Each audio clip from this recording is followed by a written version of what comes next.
All right, guys, welcome to the Acing the PSAT Math webinar. In this webinar, you're going to learn the format of the test as well as question types and question difficulty. We're going to review commonly tested concepts and some math formulas. We will learn some math shortcuts that will save you some time and hopefully improve accuracy. You're going to get a chance to take a mini simulation of one of the math sections, the no calculator one, and you're going to learn how to pace yourself. So let's go ahead and get started. So first of all, if you haven't already done so, please go on the side, look for the GoToWebinar control panel and click on the handouts. There are several handouts in there, one of which is the pre-test that you are going to need. We are going to be doing section 3 of that pre-test. If you have not pre-printed it, you can do it digitally and just write out your answers on a piece of paper. It's not a big deal, but if you do have it pre-printed, it will make your life a little bit easier. All right. Also in that handout is some information about how to contact our center and how to get additional tutoring here. If you are having any difficulty with the audio and you cannot hear me very well, there's a message board you can type in, or you can change this to a phone call and you can call in and just watch it on your computer and listen on your phone. You would have to go to this audio section, but hopefully everybody can get through this. All right, these are the phone call information. If anybody needs that phone call or needs the number, go ahead and just message me and I can send you out that number as well. But hopefully we'll get through it without any audio difficulties. Okay, so in this webinar, there is a timed PSAT mini simulation. You'll get a chance to answer questions from one of the sections of a real PSAT that was given, I believe, in 2015. You can do the remaining questions on your own for extra practice, and if you call us, we can even schedule you a session and review those answers and go through it with you. There are links to the test, answer sheets, scoring guides, and everything listed below at our website. There was a webinar on Monday from Miss Kathy. She went over the reading and writing portion. If you happen to miss that, it was recorded and it is up on our website and you can listen to it. And this is a little information about myself. I am doing the math webinar today. I do teach at SCORE and I do tutor for the PSAT and SAT as well. All right, so what is the PSAT?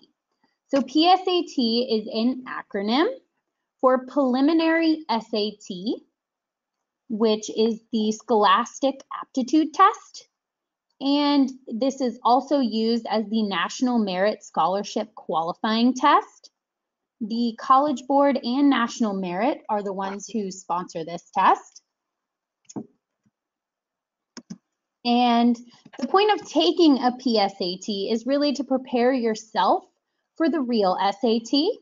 It also will help you jumpstart some college planning, a little anticipation of what to expect if you were to take the real SAT. The score report also gives you some strengths and weaknesses in the skills section of the PSAT to give you a better idea of what you need to be studying. It will also enter you, if you are a junior, into the National Merit Scholarship Competition. And by taking the PSAT, you will receive tons of information from colleges as your scores get sent out. So, the difference between PSAT and SAT. So if you want to know the difference, we can go over it really quickly. PSAT is a little bit shorter, it's got less questions, doesn't have the essay, so it's less scary than the real SAT. It does, however, use actual former SAT questions. So this is the PSAT breakdown for the test. Notice in the reading section, there are 4 passages and 47 questions. In the writing and language, there are 4 passages and 44 questions. There are 2 math sections, the first being no calculator with 13 multiple choice and 4 Gridin, and then a math with a calculator section that gives you 27 multiple choice and 4 Gridin questions. Now, the actual SAT, look here, has quite a few more questions. The reading questions go up to 52, but notice the math. Math goes up to 15 multiple choice and 5 Gridin in the no calculator section, and 30 multiple choice and 8 Gridin in the calculator section. So there's a little bit of a difference there. Okay, PSAT is not used for college admissions. However, it is a pretty good predictor of what you will score on the actual SAT. Again, it is former questions, so if you are doing well on the former questions, ideally you would do well on the actual questions. Also, SAT or ACT happens to be the second most important factor in college admissions. That's why we do so much prep for it and why we hold these webinars. We really want you to do well. Now, PSAT scores. So notice the score scale here for PSAT is a little bit smaller than the actual SAT scores. That's because there's fewer questions. It's a little bit shorter of a test, a little less difficult. So again, the PSAT scores might be a little bit lower. When you're taking the actual SAT, you're going to want to shoot for that perfect 1600, which in PSAT would be a 1520. So if you're wondering about PSAT scores, there's a couple of ways to break this down. There's actually 15 scores and subscores that are generated by your performance on the SAT and PSAT. So the first being evidence-based reading and writing, and then of course the mathematics section. So in addition to your total score, there are about a dozen insight scores that could be used by colleges and you to better understand your capabilities. So scoring this whole test is kind of a complex process, but really it starts with a raw score, the number of questions you answer correctly in each test question, and of course there's no penalty for wrong answers, so every question you get right will increase your score. So these are some of those sub-score sections that I was talking about. These are all broken down with a 10 to 40 scale on the SAT or an 8 to 38 scale on the PSAT. So looking here, if you're wondering, well, what's a good score? What should I aim for? These are some of the top schools, and this is the mid 50% scores. So about half the students did better than this, half did a little bit worse for these accepting rates for these schools. Now, if you're just wanting to focus on Florida schools, we've put 12 of the state universities here. And again, if I'm going kind of quick or you're trying to get some of these numbers, this is all recorded and you can pull up these slides later on. So I apologize if I am clicking too quickly, but no worries, you will be able to access this again. But here are the Florida 12 state universities, mid 50% scores for the fall 2019 admission. Now on the SAT, a perfect score again is a 1600. On the ACT, you'd be looking for a 36. Okay. If you remember at the beginning, I said PSAT is not only for a predictor of SAT and some skills we need to work on before we take SAT, but it is also for this National Merit Scholarship. So there's about 1.5 million juniors that will take this PSAT every October, I believe October 16th this year.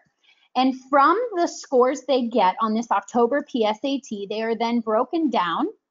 And in April of this school year, 50,000 of those juniors will be notified that they qualified for recognition. 34,000 will be commended. Another 16,000 become semifinalists in September of their senior year. Again, this is only the junior test takers that go through this National Merit Scholarship. And then in February of their senior year, 15,000 finalists are selected, and a lucky 8,400 will actually become Merit Scholarship winners, which is pretty cool. So it is important that next week on your PSAT, you do your best so that you can become one of those lucky 8,400 juniors who win this Merit Scholarship. All right, the National Merit Selection Index. So the way to figure out if you as a junior are going to be one of those lucky winners, you will take your reading sub-score somewhere between 8 and 38, your writing and language test score somewhere between 8 and 38, and your math test score somewhere between 8 and 38, and add those up, double it. Of course, a perfect score in this case would then become a 228. In order to qualify for national merit, that score for your test should be about a 219. That is the cutoff for the class of 2020. All right. Some test taking strategies. Now that we're all aiming for that 219 or better, let me help you get there. So our first test taking strategy, of course, is our guessing strategy. The other one will be our pacing strategy, because remember, this is a time test, so time does matter. All right, first strategy is guessing. Now, there is no penalty for wrong answers, so please answer every single question, even if that means you have to guess. Remember, educated guesses are definitely much better than wild guessing, but whatever you do, do not leave a question blank. The other strategy is pacing. So again, easy questions are going to give you just as much credit as hard ones. Do your easy ones first. It's okay to skip around, leave a trail, but make sure you're filling in all the questions you possibly could get right first, and then go back to the more difficult ones. And if it doesn't work out, we can always guess on that. At least we answer every question. Now, this is a time test. You don't have a lot of time. This is more of a test to see just how much you know. So it is not designed for you to really lollygag through it. So if you are leaving a trail through here, that means we're not going to stop and ponder on a tough question. There's going to be an easier one somewhere in there. Maybe we'll just guess and move on. We call this a two-pass rule, where we are going to initially leave a thinking trail. So if we guess, maybe mark a question in your test book off to the side. When you answer it, maybe use power of elimination, cross out a letter, do something to tell yourself that you didn't really know this one. You still answered it because that's what we're supposed to do. But if time permits, we're going to definitely go back and try this one again. However, we're only going to complete each section with a two-pass rule. That means we're going to go through initially and answer all the questions we can easily answer. Any ones we skip, we mark either with a question mark, we circle the number, we draw an arrow, whatever in our test book so we know to come back. The second time around, when we return to the questions, these are the ones that we guessed on, those question mark ones that we were kind of sure on. And then by that third pass, if we even have the time, that's when we're going to be really looking for careless mistakes, checking our answers, and going back to that first question in the section and making sure we've got everything right. But essentially, we want to be working at a steady pace. Another big thing with pacing is to make sure that you periodically check your answer sheet to make sure you're answering the correct number question, especially if you're skipping around. You're going to want to make sure if you're on question 12, you're actually bubbling on question 12 and you don't want to mess up your bubbles. Nothing's worse than getting all the way to the end and realizing every bubble's off by 1 or something. So maybe 2, 3 questions, kind of check, 2, 3 questions, kind of check, and keep going through this at a very steady pace. The best way to learn your pace is through practice. And through practice, I mean timing yourself and doing actual questions. That way you can kind of create this idea in your head of, ooh, I'm working too fast, or ooh, I'm working too slow. And you will be able to pace yourself through this. Now, tonight's focus, the math test. Yay! All right. The math test has 2 sections. The first section is the no calculator section. You're given 25 minutes and 17 questions. Then you are given the calculator section, which is 45 minutes and 31 questions. And within each section, this is kind of a breakdown of the types of questions that you are going to get. So let me explain these a little bit more. So Heart of Algebra, you will get 8 initially, then you will get 8 Passport to Advanced Math. You won't have any problem solving or data analysis in the no calculator section, and you might get an additional topic in the no calculator section. Most of the calculator is focused on your problem solving and data analysis.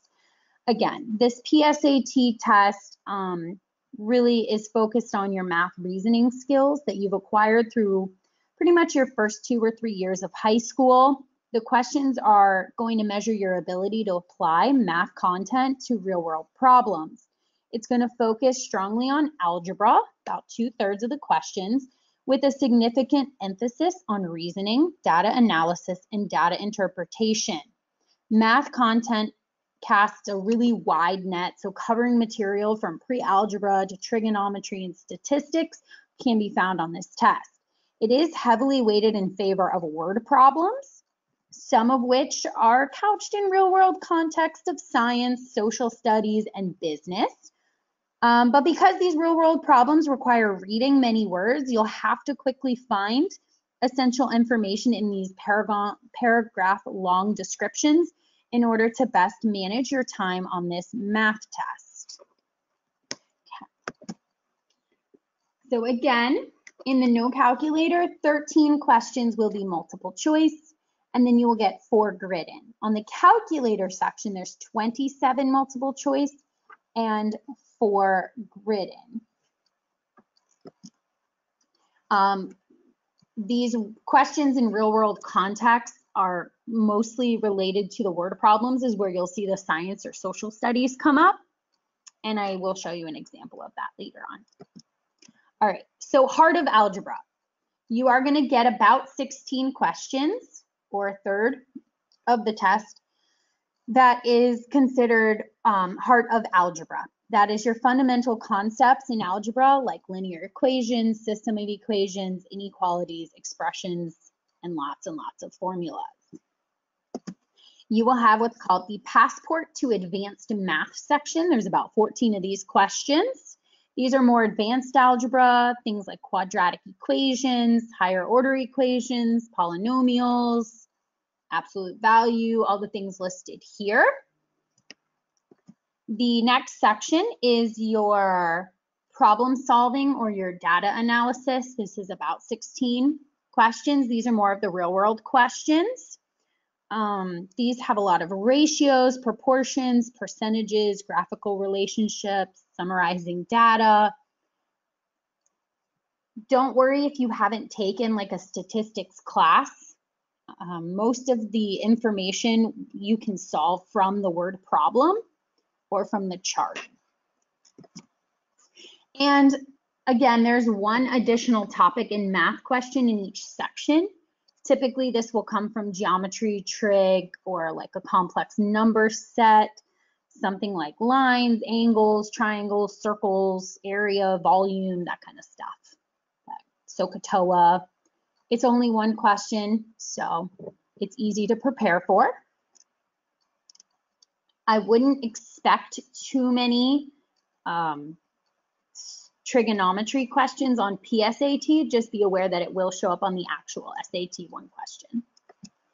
All right, so remember we were saying this pacing thing and timing. One tip that I like to tell people is to learn the directions before the actual test. Time is of the essence. If you are spending 2 to 3 minutes reading the directions on the actual day of the test, that is 2 to 3 minutes that you could have been using on some of the questions. So I will go through the directions with you now. They are not going to change on the actual PSAT. So if you listen to me and read them to you, or you understand them now, on the actual day of the test, skip right over them, go straight to the questions. You just saved yourself 2 minutes. So for the no calculator section, section 3 of your PSAT, the directions for questions 1 through 15 say solve each problem. Choose the best answer from the choices provided and fill in the corresponding circle on your answer sheet. For questions 16 through 20, solve the problem and enter your answer in the grid on the answer sheet. Please, sorry, my screen's covered. Please refer to the directions before question 16 on how to enter your answers in the grid. You may use any available space in your test booklet for scratch work. Okay, the notes for this section, again, they're not going to change on test day. So once we've read them tonight, you do not have to read them again on the actual test. It says 1, the use of a calculator is not permitted. This is all going to be mental math. 2, all variables and expressions used represent real numbers unless otherwise indicated. 3, figures provided in this test are drawn to scale unless otherwise indicated. 4, all figures lie in a plane unless otherwise indicated. And 5, unless otherwise indicated, the domain of a given function f is the set of all real numbers x for which f of x is a real number. So now I've saved you 2 minutes.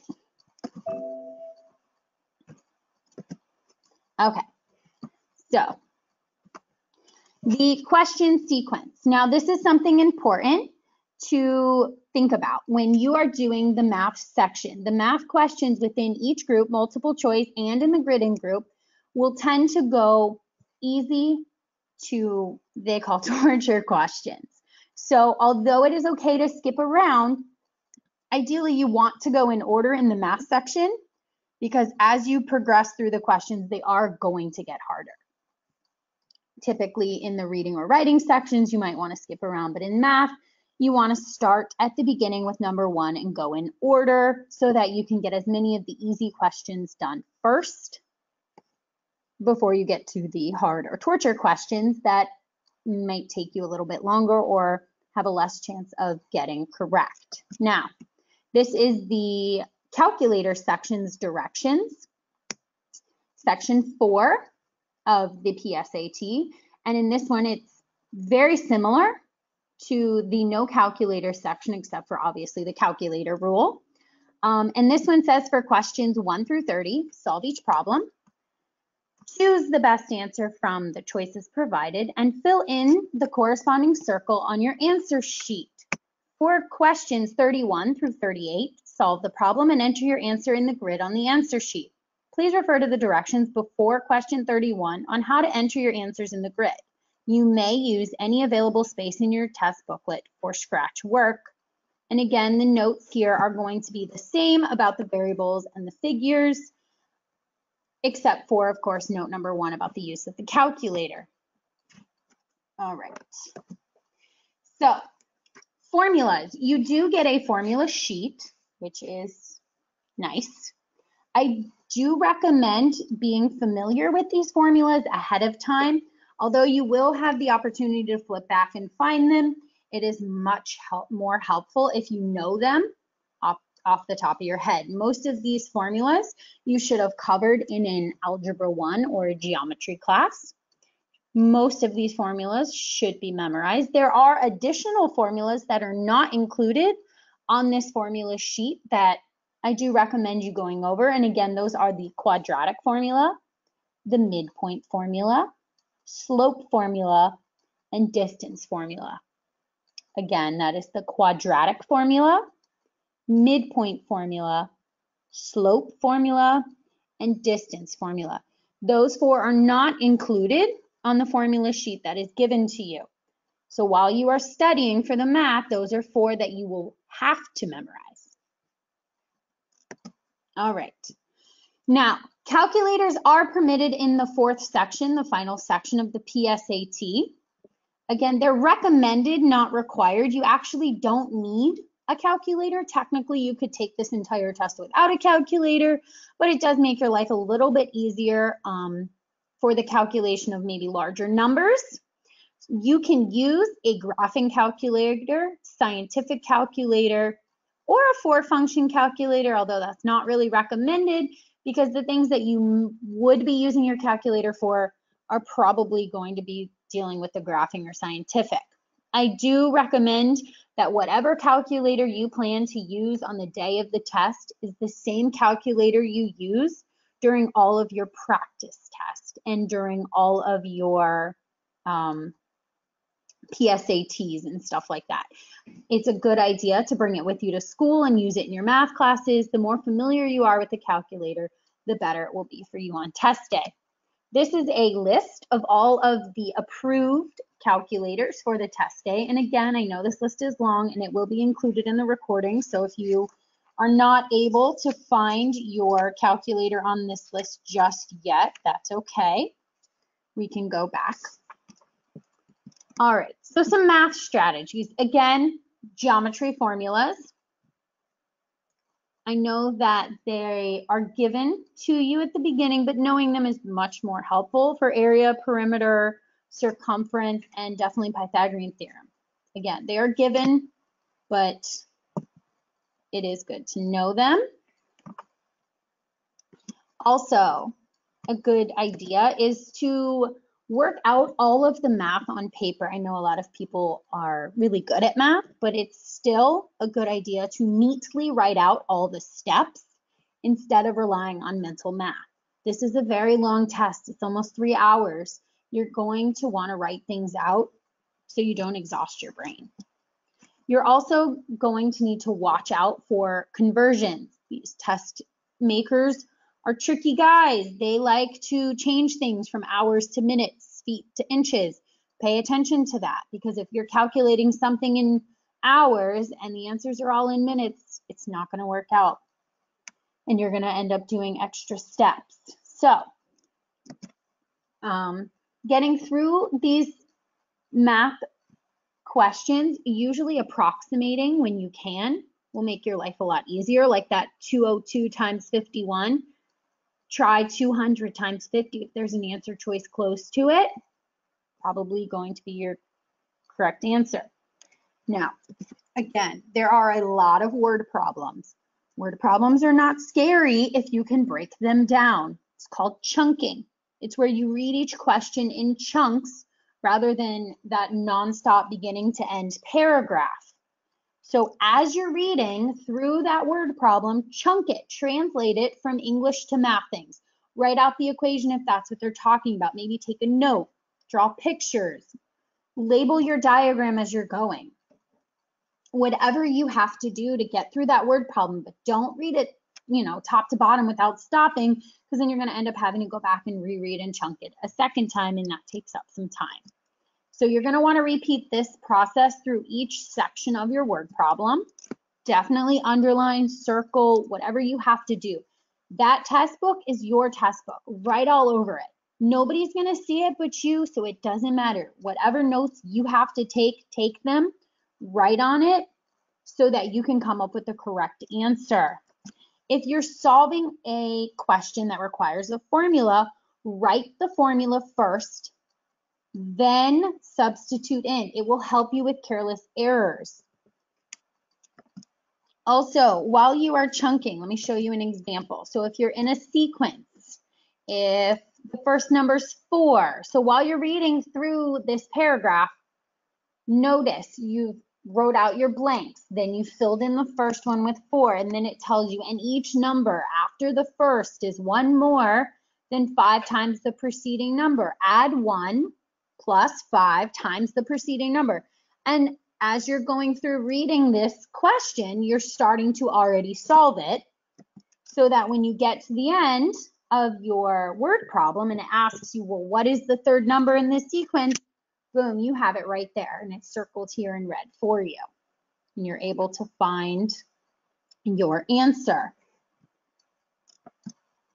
which is 106. All right. One of our math strategies here is approximating, but just be careful that before you simplify your answer that you look at all of the answer choices, because any of these could work. You could have an improper fraction, you could have a radical and a denominator, or you could have an answer that contains pi. So check your answer choices before you take that extra step. Again, saving you some time. Now, you should always check each calculation as soon as you complete it. So you can always check subtraction by its inverse, addition. You can check your division with multiplication. If you're in that last section, you could always use the calculator to check. Typically, I recommend that you do the math work first, then use the calculator. The calculator is only as smart as you are. It's not going to magically come up with the right answer for you. You're going to be the one that has to know how to do the math. So don't always rely on that calculator. Calculators will not do order of operations for you. They don't have a brain to think. So whenever you're using your calculator, you have to punch in the correct order, or you have to use the parentheses if you have one of the scientific or graphing calculators before you can come up with the correct answer. Another tip, especially in those word problems, is to make sure you're actually answering the question that's being asked. If you circle that part towards the end of the word problem, that typically will make it easier for you so that when you're all done with your calculations, you can look back, read just that circled part, and then look at your answer to make sure it makes sense. Now, you're not quite done yet. A lot of people will get this false sense that they did it right because one of the answer choices is there. Don't just assume when you rush through your problem and you came up with the answer 12, oh, choice B is 12, I'm good to go. Doesn't necessarily mean that. Remember, these tricky test makers know that there are certain ways to solve problems that are incorrect, but students will do it. For example, not using order of operations. That answer choice is typically always there because they know that some students won't check their work. So check your work as soon as you answer a question. That's when you can reread the entire problem. That's when you should use maybe another method to solve something. That's when you can always go back and check yourself. Put a check mark next to any questions if you get the same answer twice. You can use your calculator, check yourself. But remember, at the end, when you're doing that third pass through, if you see that check mark, that kind of tells you you've already done that problem twice. So that one should be an easier one. Now, let's say we get to a problem we don't actually know how to solve, or we need a little bit of help solving it. If we need a little bit of help, there are two really, really good math strategies that you can use to help you solve some of the more difficult problems. The first one is a nice numbers strategy. The second one is, of course, working backwards, which will work on the multiple choice ones. So nice numbers. Let's say you have a hard question with unknowns, like variables. You're going to want to substitute nice numbers into the question so that you can kind of turn this abstract problem into a real world problem. A nice number is often a number from like 0 to 10. It's pretty easy to use in calculations required by whatever question you have, and it also makes sense in the context of the problem. You are going to want to avoid numbers that require you to use a calculator. So again, if you're using like percents, use 100. That's a good nice number. If you have like a remainder problem, you can compute your nice number by adding the divisor to the remainder. So for example, if you have a question that says when m is divided by 6, the remainder is 4. I would use 10. 6 plus 4 is 10, right?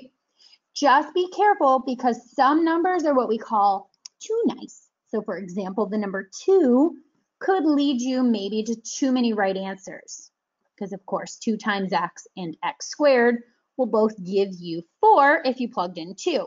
So you're going to want to use a value that isn't too nice. It might be a little extra work for you, as you'll have to substitute another number to recheck it. So again, show your work, write your nice numbers and your unknowns at the side of the question so that you can clearly see them as you solve your problem for accuracy. You're also going to write those nice numbers directly above the unknowns in the problem. Make sure you reread and solve your new problem with your nice numbers in place. And then if you get an answer, you're going to want to go to the answer choices for all the numbers when you're done. And the answer choice that's the same as your solution would then be the right answer. And if the answer choices contain any unknowns, or substitute that same nice number into all the answer choices so that you can figure out which one's yours. If none of them work, you got to do it again, because that means somewhere you messed up. I would use a different set of nice numbers and retest it.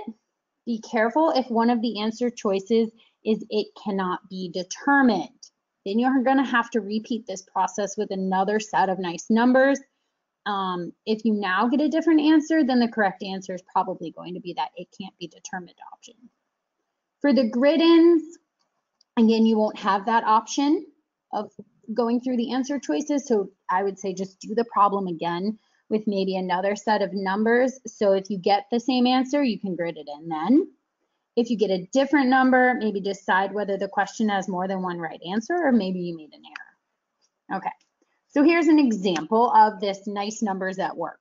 I know I've been talking a whole bunch. Let's see it in action. So it says, when Judy went shopping, she saw this sign for an incredible sale. T-shirts for D dollars. We don't know. So if she has P dollars in her pocket, how many t-shirts should she buy if she spent all her money and didn't get any change? Well, kind of sounds like a tough problem, but before we can read our solution, let's try solving this problem without nice numbers. You kind of can't, right? Kind of too hard. So maybe we'll plug in some easy values for these 3 variables.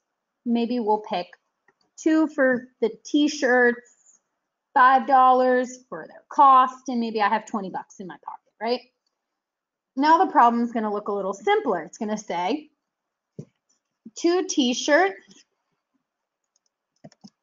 for $5 and $10, sorry. If she had $10 in her pocket, how many t-shirts could she buy if she spent all of her money and didn't get any change? Much easier, right? So in this case, we would say she could buy 4 t-shirts, because we could say 10 divided by 5 is 2. So she could do 2 transactions with 2 shirts each. So 2 plus 2 is 4. Way easier than T and D and P, and all those variables get very confusing. So this is a good way to use nice numbers to solve a more difficult problem. Okay, again, we substituted these values, and then we would have to substitute them, of course, into all the 5 answer choices to see which one gives us the answer of 4. So answer choice A, not so much. Answer choice B, again, doesn't equal 4. Answer choice C, however, does equal 4. That's going to be our answer on the test. And D is 100. Okay? If you have any questions on how I just went over this, you do have a chat option. If not, we'll go on to the next section, which is working backwards. This is the second strategy to use for a math problem if you get stuck. So there's going to be a lot of multiple choice questions, a lot of word problems, and you will be able to solve them by what's called working backwards. That means plugging in the answer choices to see which one fits all of the conditions of the problem. It doesn't take as long as you might think it does, because you probably only have to substitute like 1 or 2 of the answers to figure out which one's right.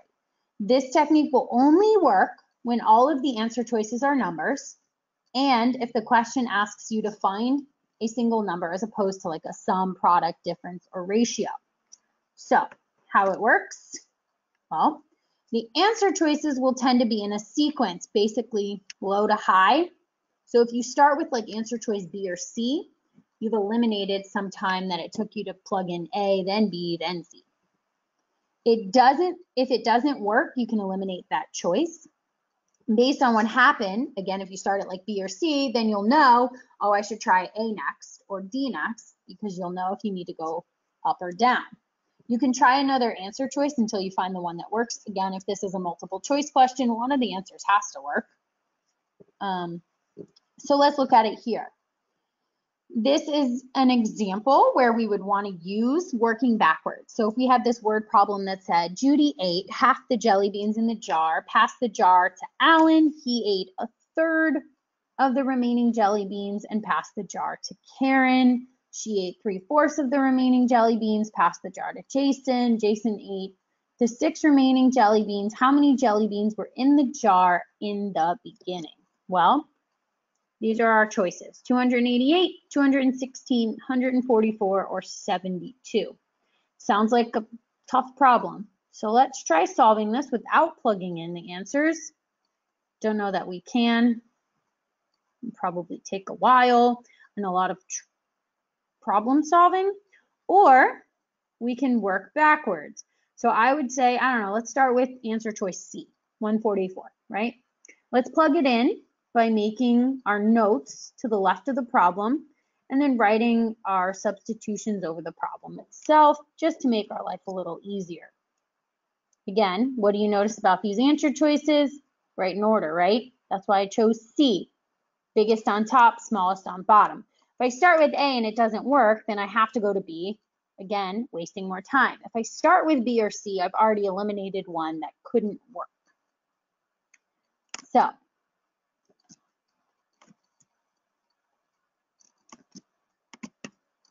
writing over the top of our problem here, starting with answer choice C.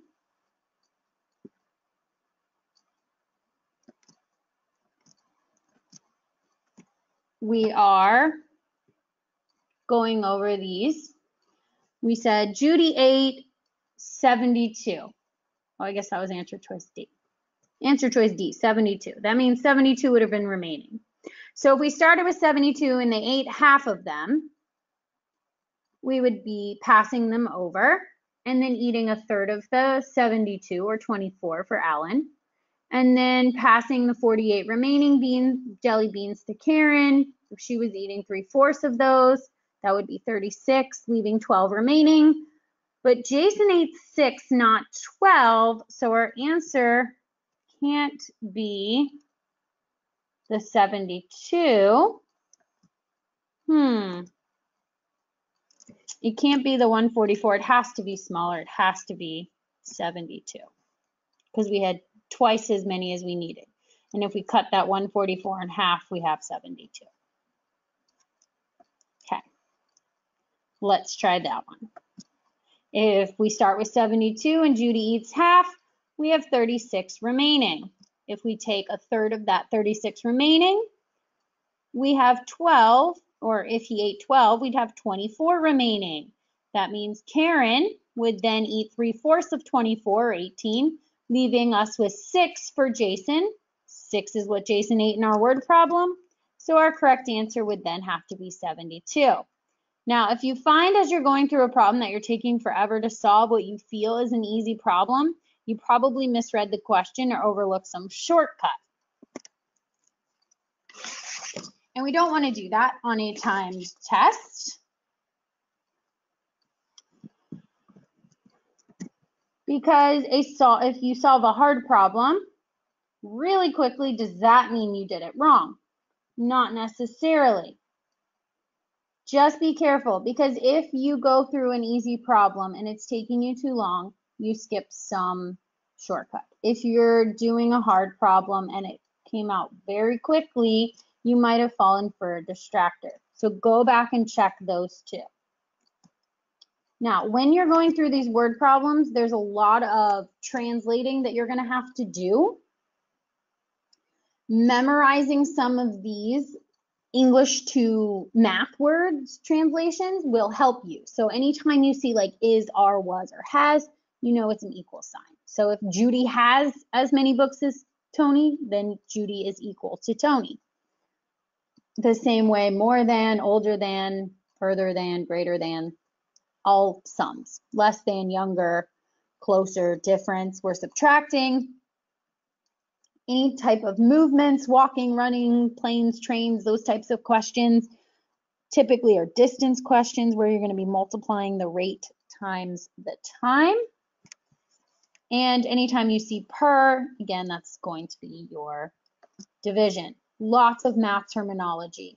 Digits, integers, these are words you're going to want to make yourself very familiar with so that you are able to understand all of these word problems. Now in the test, there are what are called math gridins, 13 questions that do not have answer choices like the regular multiple choice questions that you normally get. They're at the end of both sections. There's 5 in the no calculator, 8 in the calculator. You're gonna have to supply these answers. Some of the gridins might have more than one right answer or like an answer range. So just be aware that when you're gridding these in, that you are always gridding at the top of the grid and bubbling. You have to do both. If you just write the answer at the top and you don't bubble, or if you just bubble and you don't write the answer, it's not going to get counted correctly. There is no bubble for the minus signs, so negative answers will always be wrong. So if you get a negative answer, you go back and check your work. This grid only contains 4 columns, so your answer has to range from 0 to 9999. If you got a bigger number, it's wrong. You can have decimals, you can have fractions. Notice those lines and bubbles in there. Just make sure that when you are bubbling all the way to one side, either the right or the left, it doesn't matter. But if your answer is 13 and you put them in the 2 middle boxes, it might read it as 130. So just make sure that you're lining up your answers all the way to the left or all the way to the right. At the top of the grid, don't mark any other bubbles in here other than the bubbles that you have written. So again, if your answer was, say, the fraction 1/3, you would want to write 1, then the slash, then the 3, and bubble only those 3 bubbles underneath where you gridded. If a question has more than one correct answer, you can grid any of them, just grid only one. Don't choose 2. Okay? If you get a mixed number, for example, 2.5, change it to either 2.5 or 5/2. If you do 2 and then you try to bubble 1/2, it might read it as 21/2, and that is not the correct answer. So make sure you've changed your answer on the gridin to either 2.5 or 5/2. If you have a repeating decimal, like 0.666, you only have to do it to the 3rd decimal because the first box would be the actual decimal point. You can also do it as a fraction, like 2/3, or you can round off the end and make it 0.667. Any of those will work. All right. Now it is your turn to actually take a real former PSAT. So turn to page 32 of your downloaded practice PSAT. I'm going to give you 25 minutes to answer just these 17 questions. You should use your answer sheet, which is at the end of the downloaded test, to record your answers. Don't take any breaks. Remember, you can mark up the questions, the passages, anything like that. I will put on a timer. We'll be back in 25 minutes. We will review all of the correct answers. And I wish you all the best of luck. Go ahead and get started.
You have about 5 minutes remaining in this section. Now would also be a good time to go back to question 1 and start looking over all of your answers.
All right, you're in your final minute. Make sure every question is answered.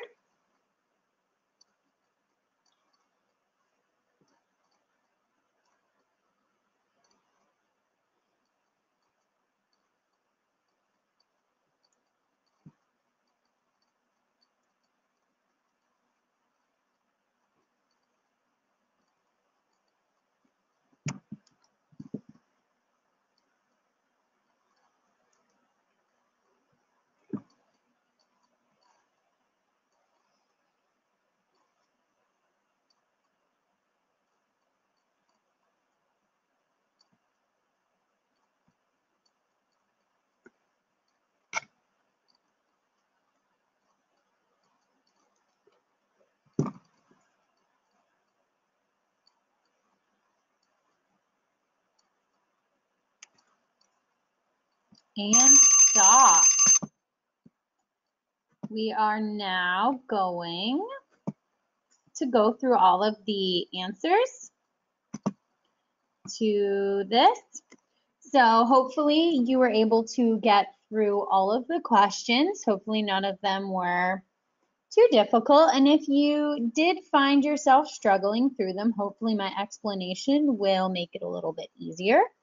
If you didn't have the questions in front of you, I have them up on the screen and we will go through them one by one. If you didn't finish, which is a question that I have gotten, if this were the actual PSAT or SAT, unfortunately, that would be it for you. You would have to put your pencil down. You would not be allowed to go back and work in this section. You would not be able to fill in any of the answer choices that you left blank. And unfortunately for those questions, you would not be awarded any points. So again, if you were unable to finish a question, it will just be left blank and there is no penalty, but again, there's no possibility for a point. So unfortunately on that one, you're just out of luck. So again, that is why pacing is a important skill here so that that doesn't happen when we take the test. All right, let's go over this one. So for number one, it says a babysitter earns $8 an hour for babysitting 2 children and an additional $3 tip when both children are put to bed on time. If the babysitter gets the children to bed on time, what expression could be used to determine how much the babysitter earns? Now, this is considered an easy question. It is from the heart of algebra, and your correct answer should be A for this one. Choice A is correct. If you let X be the number of hours that the babysitter worked, since the babysitter earns money at a rate of $8 an hour, she would earn 8x dollars and the X hours worked. If the babysitter gets both children to bed on time, the babysitter earns an additional $3 tip. Therefore, the babysitter earned the total amount of 8 times X plus $3. Okay, yep, we have another question. If we didn't finish, okay. Next question. Question 2. Question 2 is an equation, and they want to know if xy is a solution to the equation above, and if y is not equal to 0, what is the ratio of x over y? Now, this is more of a medium difficult question, and it is from the Passport to Advanced Math section. The correct answer is B. B is the correct answer because if you find the ratio x over y by rearranging the equation, you can multiply out the expression on the left of the equation. So you would want to, let me get the pen here. You would want to kind of do the distributive property here and here, where you would have 3x plus 3y equals y. Then, of course, you would want to subtract the 3y from both sides of your equation to give you 3x equals negative 2y. And then you would want to divide both sides of the equation by 3y. Remember, y cannot equal 0. That means x over y would equal negative 2 over 3. Answer choice B. Okay.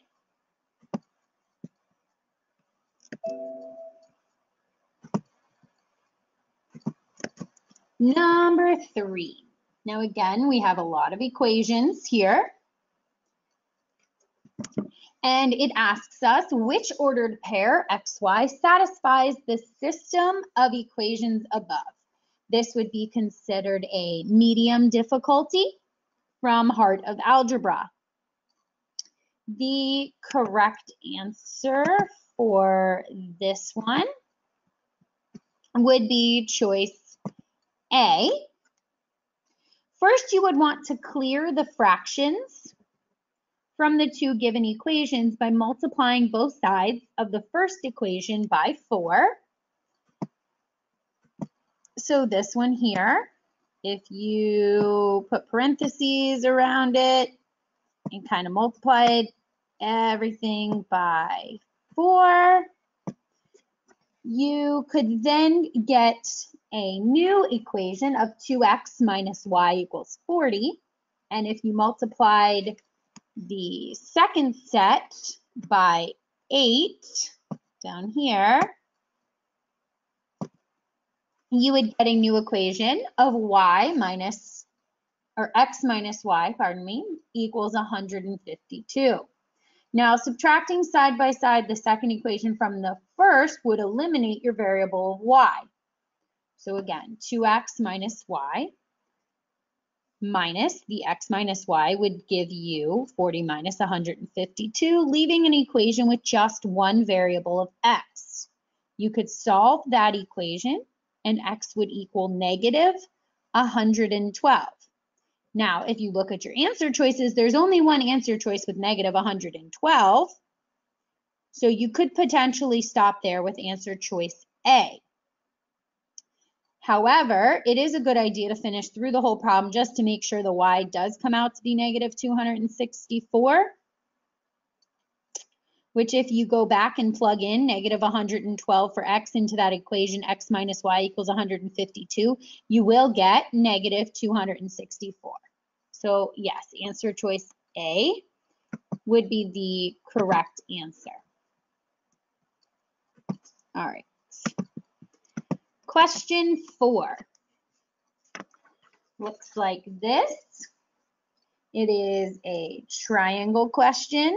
This would be your additional topic in math. Remember, those could come pretty much from anywhere. In this case, it comes from a triangle question or a geometry type question. This is a medium difficulty question. And the correct answer in this one would be answer choice D. So for this one, it says triangle ABC above is isosceles, meaning two of the sides are the same. And it tells you line AB is equal to AC. Remember I said when you were going through the word problems, writing on the diagram sometimes is helpful. So maybe drawing a line on each one to remind yourself that A to C is the same as A to B would be helpful. It also tells you that from B to C, the length is 48. So you might even want to draw that on your paper. And I apologize if these don't look like numbers, but I'm trying. Okay, 48, we get it. The ratio of DE to DF, again, is 5 to 7. So marking this one with a 5, this side over here with a 7.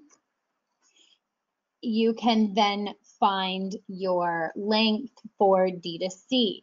Again, when you have these types of word problems, it's helpful to actually underline, highlight here, what your actual question is. So we have this picture, we have all these numbers, we have all this information, but really what we're trying to solve is what is the length of D to C. So the base angles, angle B and angle C of an isosceles triangle ABC would be congruent, which means that triangle BED would be both right angles and therefore congruent. So because triangle BED and triangle CFD have two corresponding pairs of angles that are congruent, they would be similar, meaning that the corresponding sides of the similar triangles are proportionate. So you might want to write something on your paper like BD over DC equals DE over DF. Since DE over DF is 5/7, which they give us, then we could follow that BD over DC is 5/7. You would then want to call BD 5x, maybe DC 7x, adding them together to get that 48. So 5x plus 7x would be 48. You could solve this equation for x. X would equal 4. So then DC is 7 times 4, or 28. There's a couple ways you can solve this problem. The easiest one is probably just setting up that proportion to get answer choice D. I don't know if I marked it. D is our correct answer. While we're going through these questions, it's a good idea to mark down which ones you get right, which ones you get wrong, so that you know what you're studying and you know which topics you need more help on. Okay, now question 5, another word problem. This one again is a medium difficulty from the heart of algebra. Says in a certain game, a player can solve easy or hard puzzles. A player earns 30 points for solving an easy puzzle and 60 points for solving a hard puzzle. Tina solved a total of 50 puzzles playing this game, earning 1,950 points in all. How many hard puzzles did Tina solve? Again, when you're going through these questions, I would definitely underline what I need to solve, which is how many hard puzzles did Tina solve. The other thing that I would focus on is all these different numbers and what I need to circle. Being that this is a medium question, there's going to be a couple of variables. Now, in this case, we need to figure out just the hard ones. So I would probably set up a system of equations like 30 easy plus 60 hard, because that's how many points I'm getting. Again, I got that information right here. 30 points for easy, 60 points for hard. We know that she has a total of 1,950 points. I might even set up a second equation that my easy puzzles plus my hard puzzles have the total of 50 puzzles. So if I'm letting the E and the H be the number of easy and hard puzzles respectively that she solved, I would have my system of equations set up, and then I could solve for each one. I would divide both sides of an equation by 30 to get it back down to that E plus 2H would be 65. You can subtract from your first equation of E plus H equals 50, and from the second equation of E plus 2H equals 65, giving you an H of 15. So the right answer on this is B, 15. Okay.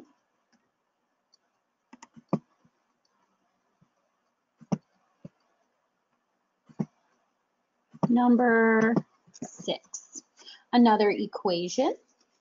Again, lots of equations in the math, but again, these I think are a little bit easier to solve than maybe the word problems because they're a little more straightforward. This one is considered a medium difficulty. It is the passport to advanced math. And for this one, and the correct answer is B. So if R and S are two solutions of the equation above, and R is greater than S, which of the following is the value of R minus S? That's what we're solving for. Right there's our question. What is the value of R minus S?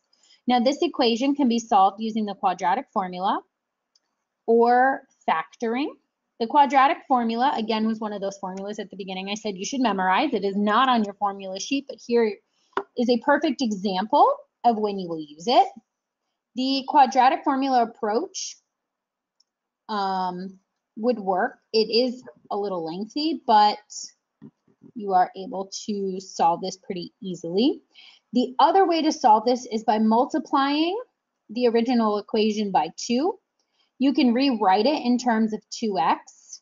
So it would be like 2x squared plus 7 times 2x minus 30 equals 0. And since the two numbers whose sum is -7 and whose product is -30 would be -10 and 3, then the equation would be factored as 2x minus 3 times 2x plus 10, which equals 0, giving you that 3/2 or -5 as your two solutions. And since r and s are the solutions to this quadratic equation and r has to be the bigger one, you would assume then that you were doing 3/2 for r and -5 for s. So 3/2 minus -5 gives you 13/2. Okay. And number 7. Number 7 is another word problem. This is, again, a medium level difficulty. Unfortunately, on this test, there weren't too many easy questions. It got you right into medium, but this is a heart of algebra question, and the correct answer for this question would be A. It says to cut a lawn, Alan charges a fee of $15 for his equipment, $8.50 an hour spent cutting a lawn, and Taylor charges this fee of $12 for equipment and $9.25 an hour for cutting the lawn. They want X to represent the number of hours spent cutting a lawn, and they want to know what all the values of X for which Taylor's total charge is greater than Alan's. So if X represents the number of hours spent cutting the lawn, the total fee that Alan charges as an equation would be 8.5x plus 15. And the total fee for Taylor as an equation would be 9.25x plus 12. And you would want to set that as greater than Alan's equation. So on my paper, I might write 9.25x plus 12 is greater than 8.5x plus 15, and then solve for x. Or in this case, I would simplify. I could move my 8.5 over to the other side of the inequality sign, move my 12 over to where the 15 is, reduce everything. I would be left with 0.75x is greater than 3, or divide each side by 0.75, x would be greater than 4. Again, there are multiple ways to solve this, but we would like to go the fastest way possible, as this is a timed test. That would probably be our fastest way. All right, number 8. We're almost through this, guys. Thanks for sticking it out. Number 8. This one, again, a medium difficulty, heart of algebra. Another word problem. I told you these test makers love this. So for number 8, it says the equation above is used to model the relationship between the number of cups. So here's our cups of hot chocolate sold per day in a coffee shop and the average daily temperature in degrees Fahrenheit. A lot of this information here, guys, is extra. You can just really focus up here. And it asks you, according to the model, what is the meaning of this 3? So notice there's a negative sign out front. That would be important. So in this case, according to the model, if the average daily temperature is T degrees Fahrenheit, then the number of cups of hot chocolate sold per day in the coffee shop would be this 456 minus 3 times the temperature. If the temperature decreases by 1 degree Fahrenheit, so if I plug that 1 in for my T temperature, then the number of cups of hot chocolate sold per day in the coffee shop then becomes 456 minus 3 times whatever the temperature is minus 1, which you can rewrite again as 456 minus 3t in parentheses and then that plus 3 on the outside. Therefore, for every 1 degree Fahrenheit drop in the average daily temperature, the coffee shop would sell 3 more cups of hot chocolate. So your answer choice would be D.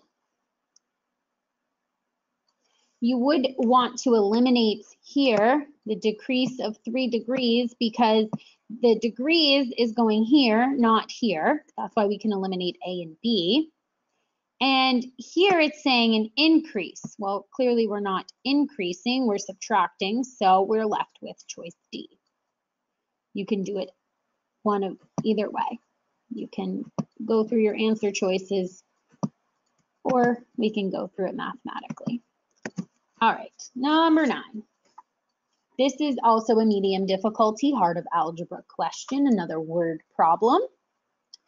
That says a truck enters a stretch of road that drops 4 meters in elevation for every 100 meters along the length of the road. The road is at 1,300 meters elevation where the truck entered, and the truck is traveling at 16 meters per second along the road. What is the elevation of the road in meters at the point C where the truck passes T seconds after entering the road? Again, lots of words, but really what we're focused on here is what is the elevation of the road in meters at the point where the truck passes after entering the road. So for this one, since the truck is traveling at 16 meters per second along the road, the distance it's traveling T seconds after entering the road would be 16 T meters. Since the elevation of the road drops 4 meters for every 100 meters along the length of the road, it would follow that 16 T meters along the road, the elevation drop of 4 over 100 times 16 T. Now again, if we're multiplying this out, it's the same as 0.64 T, meaning the elevation of the road at the point where the truck passes T seconds after entering the road would then be 1,300 minus this 0.64 T. So our correct answer is B. Question number 10. And notice as we're going through these questions get a little more complicated. They're going to get a little bit more difficult. So it is important to pace yourself, and if you do find yourself on a question that you can't answer, pick something, move on, come back to it later if you have extra time. This question, question 10, is a medium question from the Passport to Advanced Math. The correct answer here would be D, since f of x minus 1 equals 2x plus 3 for all values of x.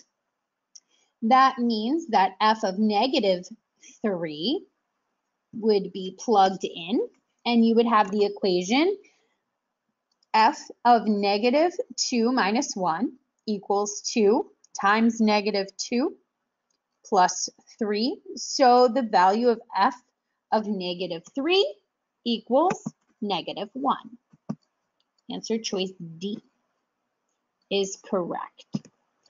You're just going to plug this number in here, right here. That negative 3 would go right in here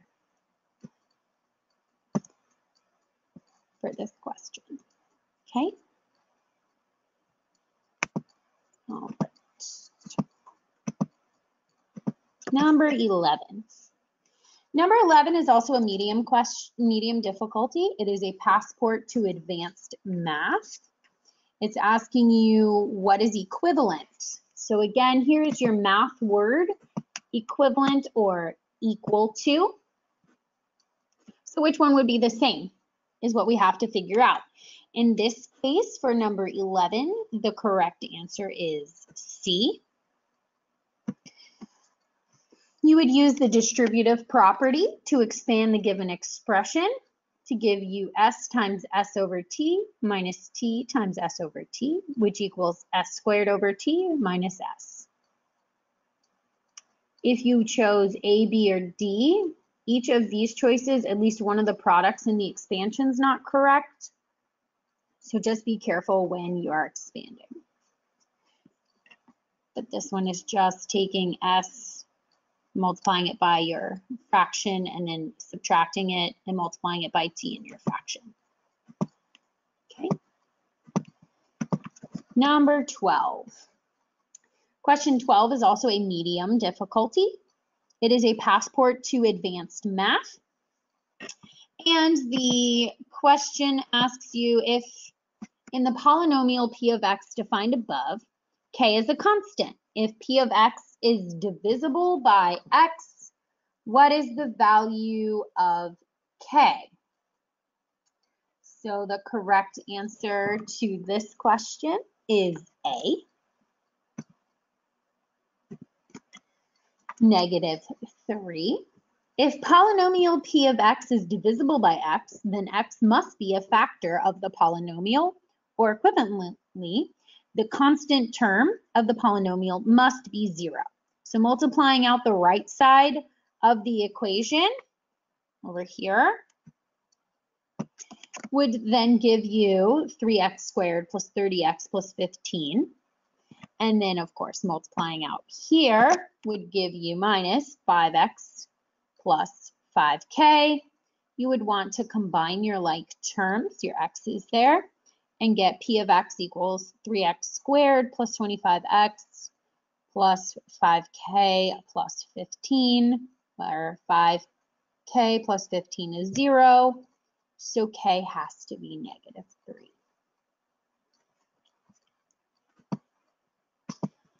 All right, next question, 13.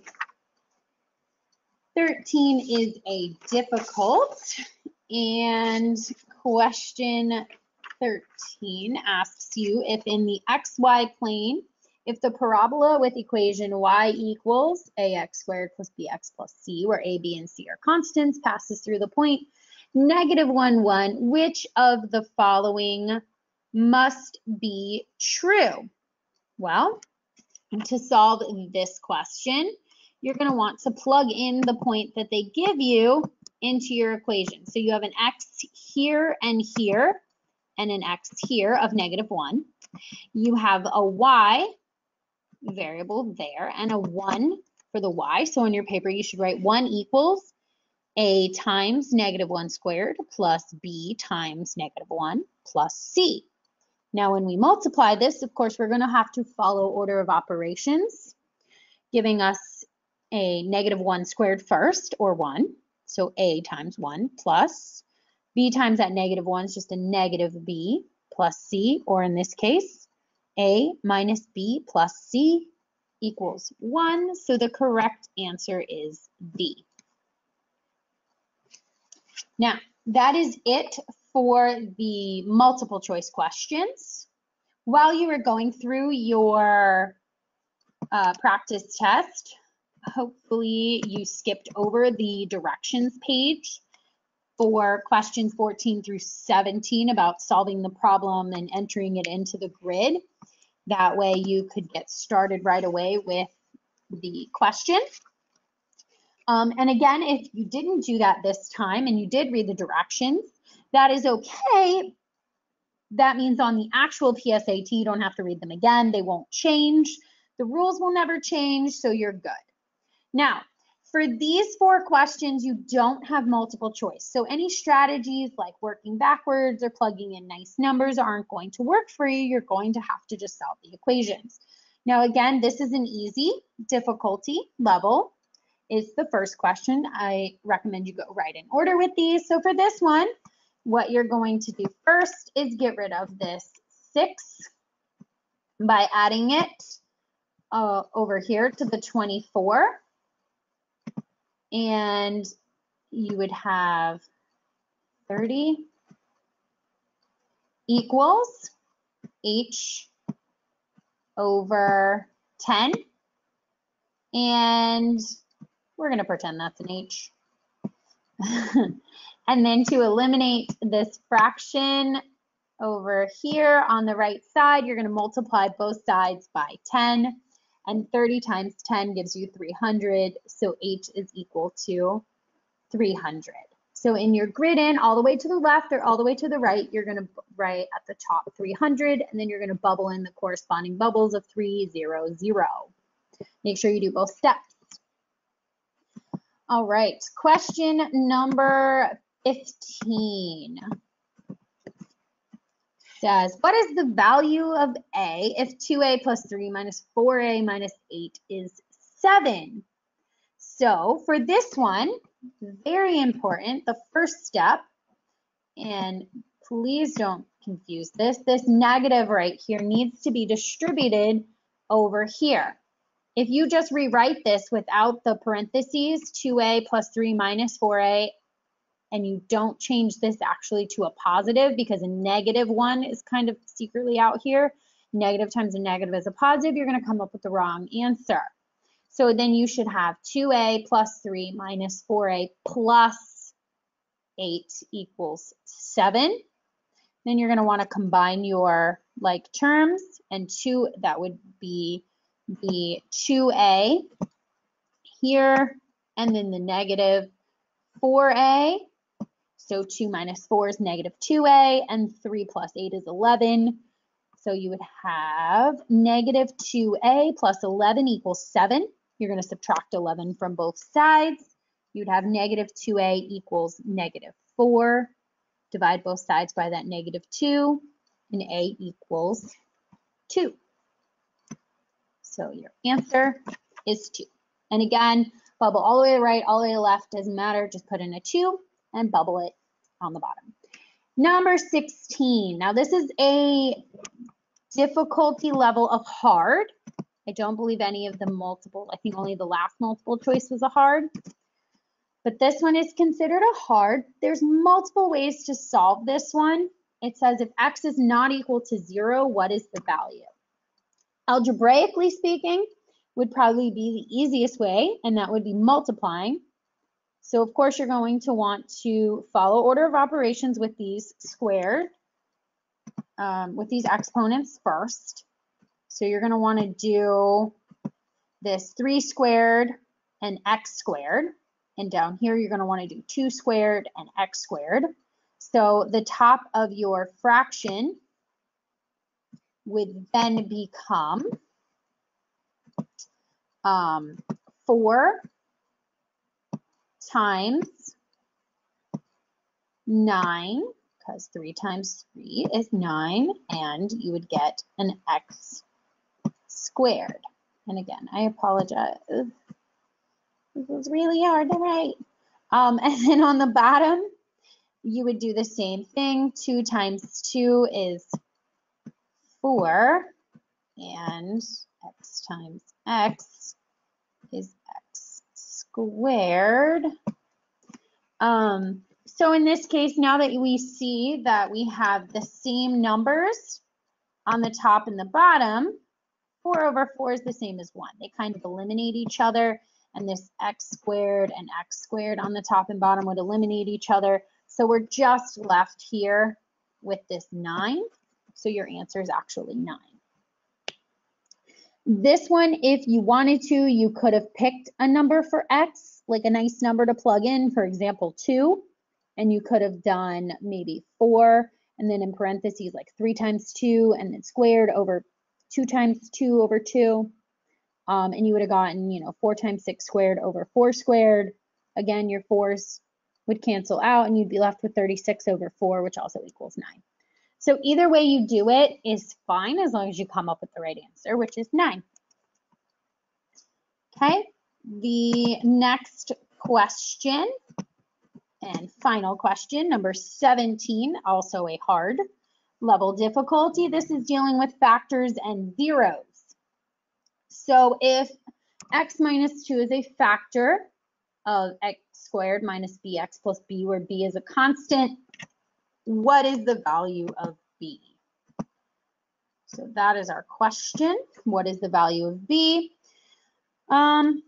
Because they tell you x minus 2 is a factor, you know that it's going to divide evenly. So my suggestion is taking that equation right up here, this x squared minus bx plus b, and putting it over x minus 2 and then just dividing it out.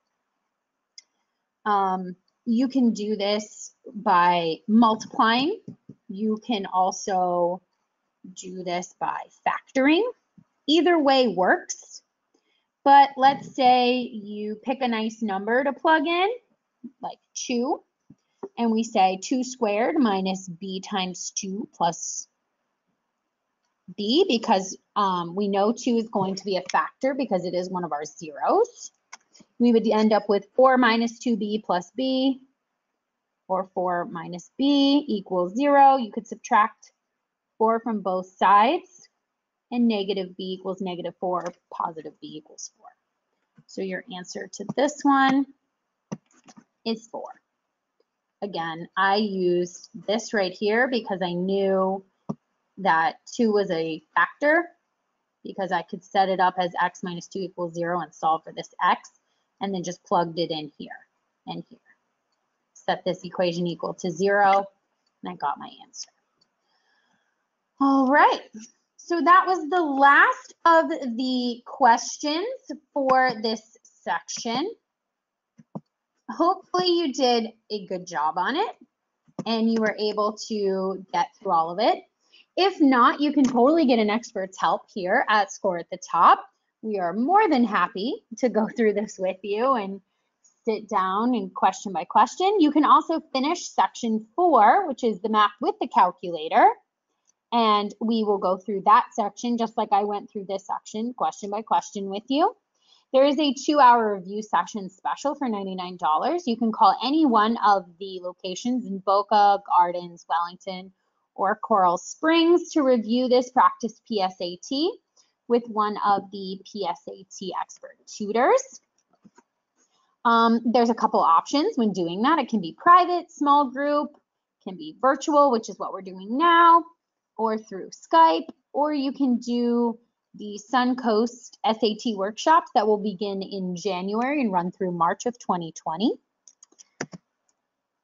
And there are college admission boot camps during the summer where they will help you learn how to stand out on your applications, find the best colleges, help you with some writing. You can work on Common App, Coalition App, and really figure out how to get the best application for yourself for college. But most importantly, good luck on the PSAT next week. And thank you so much for joining me. Have a wonderful night, guys.